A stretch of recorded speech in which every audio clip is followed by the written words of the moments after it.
Okay, this is definitely going to be more me. The first presentation, I had to go with that script thing because I had to mentally remember a lot of things. But I'm just going to go through. Charmaine's just going to give a handout to everyone. We're going to fill that out as we go with my slides. So for anyone who's really keen on starting a podcast, we're basically going to set up the foundation that you will need to start your podcast. So if you aren't doing a podcast, then just disregard it or maybe draw pictures on it or something. Okay, so let's begin. So I just want to introduce myself a little bit. I am not someone who has ever really wanted to do a podcast. I actually did not know about the podcast app until maybe like 6 months before I started my podcast. So I was never a person that listened to podcasts. I had only started listening to my friend's podcast, which is the Oz Table Talk podcast. That was the first podcast I ever listened to. I didn't really even understand what podcasts were. So don't think that I've just always been into this thing and I've just thought I wanted to be a podcaster all of a sudden. So I really do encourage you to listen to these presentations. These 3 presentations have just inspired me when I am feeling like it's just all too hard. I listen to these guys and I'm like, God, why would I even want to give up? So yeah, really encourage you to listen to those presentations. Okay, so the first thing that we want to have a look at is, hey, what is the need? What do you feel is lacking within the podcasting space? Do you feel that maybe there's not Christian content for people that, I don't know, maybe like to sew, or maybe there is not enough about teenagers? Maybe there's some young people here that want to do a podcast for young kids. So whatever it is that you feel that the Holy Spirit has been telling you, we need to do this, that's your need. And how can we actively start preparing for that and start doing a little bit more than just talking about what we should have? Let us be part of what that change is. Okay, so find out what your need is, and then, that's sort of just gone off format, then find out who your audience will be. So within podcasting, 49% of the people that listen to podcasts are aged between 12 and 34 years of age. So it's generally a younger demographic of people that listen to podcasts. So you want to keep that in mind. And if you do want to tap into the younger audience or the older audience, then just keep that in mind that maybe your download numbers may not be the same because of the fact that you're tapping into an age group that doesn't really predominantly listen to podcasts anyway. Keep that in mind, and then also say, if you are trying to reach a different age group, maybe there's another way to do that. Maybe there is a more effective way of being able to share what you are feeling impressed that needs to be shared through another platform. It may not be podcasting, maybe YouTubing is it, or maybe Facebook, or maybe Reddit or some other sort of social media platform. Okay, so what type of format do you want to have? My particular format, it's just me talking, and I randomly invite people to do interviews with me. I know that there are some podcasters that every episode is an interview, and just keep in mind that that takes a lot of organization, that takes a lot of working with people's schedule. Most of my interviews have taken 3 times to schedule because something happened and they couldn't make it or I couldn't make it. So keep that in mind, that if you are going to do a podcast that is just focused on interviewing people, you've got to have a decent list of people that you want to interview, and that, again, it just takes a lot more planning. So, yeah, keep that in mind. If you do want to go like narrative and you want to tell a story, Esther and Steph do a really good podcast, but I know and they know it involves a ton of editing. And as a result, they have to actually find someone that they have to pay to do that. So if you're wanting to do a podcast that isn't going to be too much of a financial investment or a burden, just keep that in mind. If you don't have the skill or if you don't have the time to do all the editing, then that may not be the best option for you. If you have someone that really wants to use their skills to edit your podcast, then that's great. Then obviously that's going to work really well for you. But keep that in mind as you're planning and trying to work out what type of podcast you want. How much editing is going to be involved in it, and will I have to source out other people's skills in order to produce this podcast? Okay, so now we're going to do a little bit about your name. Oh, also on that last point, I was just talking with the pastor's wife, and we're talking about having a scripted podcast as opposed to just sitting down and free-flowing the whole thing. I'm not the type of person who has the time to write a script. I'm actually not even that fussy that I don't really care for a script anyway. So I'm happy to just sit and record and hope for the best and leave the rest in God's hands.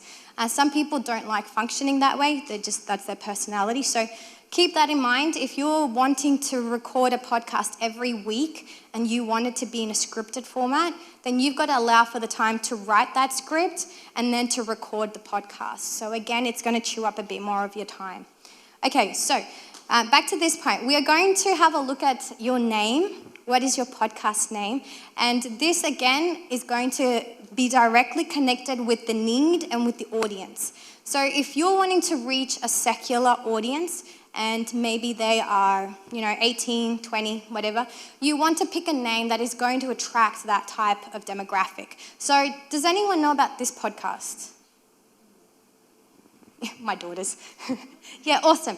Okay, so this is called Why They Did That. Can anyone guess what that might be about? Pardon? History? Okay, yep. Anyone else? Just random guess? So this is done by an Adventist guy who actually, now I'm doing this publicly. I'm hoping I'm going to get some of this information right. So he's from Weimar Institute in the United States, and he felt impressed to have a look at Bible stories and ask why they did that. So every Bible story, the main question and the main focus of the podcast episode is why did they do that? Why did Abraham do that? Why did Sarah do that? Why did Moses do that? Okay, so obviously by their name, we don't really know too much. And that might be part of what they wanted to do. That is part of their marketing. We want people to jump into this podcast and have no idea that it's a Christian podcast. I don't know what their intentions were, but that's what we have to keep in mind when we are trying to pick a name. Who are we going to try and target? Okay, who has listened to this podcast? Yep, clearly we've hit a good spot with this one. Okay, Burn the Haystack. I have a friend, Charlie, if you're watching, hey, and she was just coming into the Adventist message, decided that haystacks were the best thing in the world. It was the best contribution that Adventism had made to this world. And I said to her, hey, you should listen to Burn the Haystack. And she's like, why on earth would anyone want to burn haystacks? Like for her, she's like, they're the greatest thing ever and you're burning them. Okay, so we have to understand that within Adventism, if I see that, I am going to attach a lot of things to that. And Jesse and Josh have even said, some people don't even want to listen to the podcast because we're burning haystacks. But people don't know the story behind that name. The story behind that is, how do you find a needle in a haystack? You burn the haystack. And the theory and the philosophy behind Burn the Haystack is, let's burn the things that are not needed and let's keep what is best. Let's keep what's best about Adventism. But people wouldn't know that, okay? So we can bring a lot of prejudices towards our name. So make sure that we're really prayerful about what name we choose. Okay. Anyone listen to this podcast? Yep, excellent. So this is the Oz Table Talk podcast. What do you think, what does that tell you a little bit about their podcast? They're Australian, perfect. Yep. Oz Table Talk. There's a table and they're around a table talking. Okay, this is the format that they've chosen for their podcast is conversation. So they have a bunch of guys that it's like they're sitting at a table having a discussion. So again, Oz Table Talk, we already associate a lot of things. So when you're trying to work out what your name should be, just keep in mind, what is someone going to see when they open up their podcast app or when they search a Christian podcast or Adventist podcast? What are they going to see when they see your logo and the name of your podcast? Okay, so this is obviously mine. I really was heavily impressed that I wanted to focus on connection I wanted people to see what our personal journey how it can impact people, and the importance of our connection. Like I said earlier, there was a big emphasis on structural change. There was a big emphasis on how to address some of the things that we are concerned about as an organization. And I thought, hey, what if we just focus on us for a little bit and how I can help to change those structures through my own personal journey. So mine is the Connected Adventist podcast, and I included into my logo, inside and outside, Holy Spirit, Adventism, and the world. They're the three areas that I really wanted to focus on, what our personal influence could have. So it's pretty clear from my name, it's Adventist. I'm talking about connection, it's relational, it's intimate, and then I've emphasized in my logo, Holy Spirit, world, and Adventism. Now, if you are targeting the Adventist audience, keep this in mind. For some reason, only God knows, I was listed as one of the top Adventist podcasts in 2020. Now, just wait. Let me explain this. Can you see what I have underlined? Adventist, Adventist, Adventist, Adventist, Adventist. Depending on what is on your name, depending on what is on your podcast description, you are going to naturally pop up when people are trying to source information.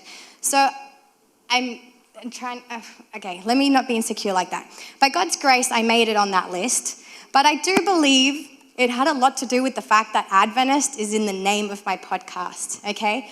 In all fairness, there are podcasts on there that don't have Adventist on their name, but I still believe it's a bit of a marketing thing. I think someone just put together a whole bunch of podcasts that said Adventist and made a list of 20.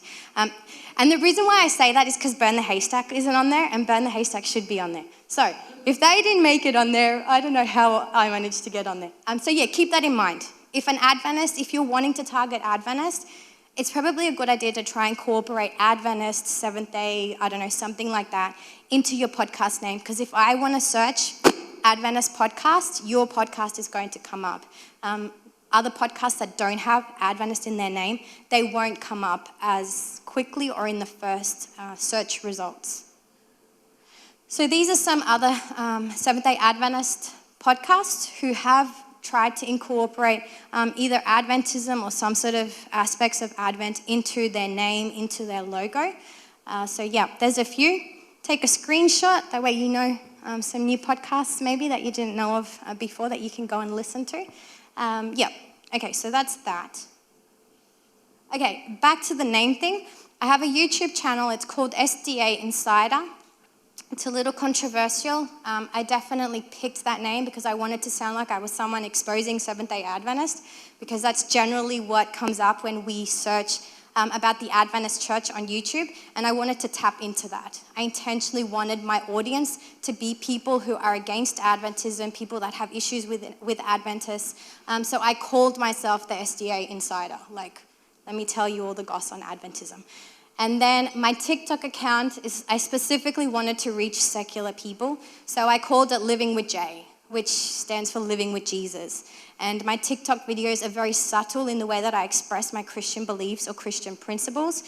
So it's definitely, I have thought about my audience and I have named my ministry according to that audience so that, it just works in really well. Okay. So now we're going to have a look at some aspects about setting up your podcast that I think for me, 2 years into this thing and being around a lot of podcasters, these are some things that they probably wish they had have considered and kept in mind when they started their podcast. So who will be your hosts? If you want to do this thing alone, I do it alone. I don't have any co-hosts. I don't have any regular people that visit my podcast and hang out with me. So if you're going to do it alone, there comes some advantages, but then, when you don't feel like recording the podcast that week, you have no one to keep you accountable for it. So that's something to keep in mind as well. If you do have a team, so like the Oz Table Talk podcast, they have a few guys that get together, and when their schedules are too busy, they're able to coordinate 3 out of the 5 guys, and they just sort of alternate and work out within everyone's schedule. That also comes with its benefits, but it also comes with, the additional, issues that are with organizing the schedule, someone's sick, life changes. Some people are getting married, people are having kids, and all that tends to not make your time as flexible. So you might have started with a really committed bunch of people, or maybe like a co-host, but then life changes, and 2 years on, things change. Will your hosts and your co-hosts still be able to continue on with that journey? I can get up at 4 o'clock and record my podcast the day of publishing, and that's just me. But I wouldn't be able to do that and work in that kind of last-minute preparation if I had a crew with me. So just keep that in mind. How committed are the people that want to be part of your team? And can we do this long-term? Imagine yourself 5 years from now still investing regularly into that podcast. Okay, what time do you currently have available? This is going to impact a lot of, the amount of effort you can put into it, editing, all that sort of stuff. So be realistic about the time that you have now and how can you best use that. Because recording and editing takes a lot of time. I don't edit anything in my podcast because I'm like, I just don't have time for that. So I just put in some intro music, put some outro music, and the rest just stays as it is. When I interview people, it's a whole bunch of editing. So if it's an hour interview, I spend 2 hours editing it. So it does make it a lot longer, and it does make it a lot harder. So yeah, really keep that in mind if you're going to go for that sort of format. Okay. Where are you going to record? So this is literally my setup. This is in my office. And so I have to wake up early when my daughters aren't awake because of recording issues so that you don't get noise coming in. Unless you're very skilled with editing software and you can take out all that background noise. I don't have that skill. I don't have that time. I actually couldn't be bothered trying to learn that skill either. So therefore I wake up at 4 o'clock in the morning. And yes, keep that in mind. When do you think you'll record, and where do you think you'll record? Will it be a room? I've recorded in my car before. So it just depends, and it depends on your setup as well. So we'll talk a little bit about that. And when will you launch your podcast? So I have that on this handout. So if you are wanting to do podcasts, I encourage you to write a date there and try and keep yourself to that date. Because it's very easy to be paralyzed by perfection.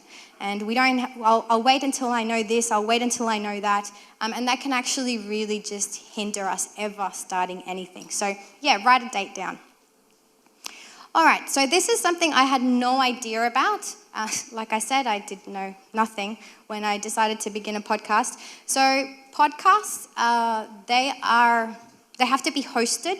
And hosting is where your podcast gets collected. I could say it's like a library where your podcast stays, and from there it's distributed to the different podcasting directories. So the different podcast hosting sites, it's basically you sign up with them and they hold and store each episode. So all my 124 episodes are stored by Simplecast. I chose to go with Simplecast. The only reason why I chose them was because Luke from Oz Table Talk goes with them. So I was like, if it's good enough for you, it's good enough for me. But the difference between the hosts is like a mobile plan. They have different amounts of data that you can upload depending on the different plans. It gives you different amount of options for your analytics to find out who's downloading what countries, what age. So depending on the bigger your plan, the more money you put into it, the more features you will have. So keep that in mind. So you will have to invest in that. With Simplecast, I am on the most basic, simple plan, and that costs $15 a month. So that is an expense that is reoccurring. And as I continue podcasting, I will always have to pay that. Now I'm going to do a little thing. I encourage you to support ministries. Not necessarily mine. Thankfully, that is a cost that our family can bear. But I know that there are a lot of ministries. I know Justin Koo. I know that Jasper Turiaga. I know that the Gigi podcast crew, they have expenses that they have to invest into their content. And yeah, it would be great if we could support them, through prayers and financial support. Money is needed to pay bills. So you'll have to pick that, and I just encourage you to research and see the differences. But like I said, I went with Simplecast just because that's what Luke had. Okay. Now, there's editing software. So there are different, I use GarageBand. I had tried to use different editing softwares. I just couldn't be bothered. That's just how I am with a lot of things in my life. And there just is a lot of stuff for GarageBand on YouTube for tutorial videos. So it just made sense. Let me just stick with that because there's so much content to help me to answer questions when I get stuck. So just YouTube, get tutorials and learn. I literally learn as I go. I get to a point and I get stuck. Something's happened. So I go on YouTube, watch the video, and then sort out my issues. Audacity is a free software program that can be used on any computer. So obviously GarageBand is Apple, but Audacity is another editing software that is free. From what I hear within the podcasting people, they say that that's a really good software. It has a lot of the features to do really professional productions. I don't use it, it's too hard. But they do have a lot of tutorials as well. So Audacity is quite popular and therefore there's a lot of content to help you answer questions if you do get stuck. I recommend, if you want to get into podcasting, Buzzsprout has a really good YouTube channel and have a lot of tutorials. So when I started my podcast, I watched a tutorial for everything. So they have tutorials on how to get into Apple Podcasts, how to register your podcast through Apple. So Apple and Spotify, for some reason, you can't just register once your host, so Simplecast, sends my podcast to a whole bunch of other podcast directories. But for some reason, there are some, I think Google as well, you have to register separately. So yeah, just get a YouTube tutorial. So this is just back to the logo. So if you just keep that in mind, exactly what you're going to do with your logo, try and remember people are going to see a really little thumbnail on their phone, so you don't want it to be too complicated that people just are distracted because they can't even see what it is. God literally gave me a dream where he's like, use a PowerPoint, like use the plug.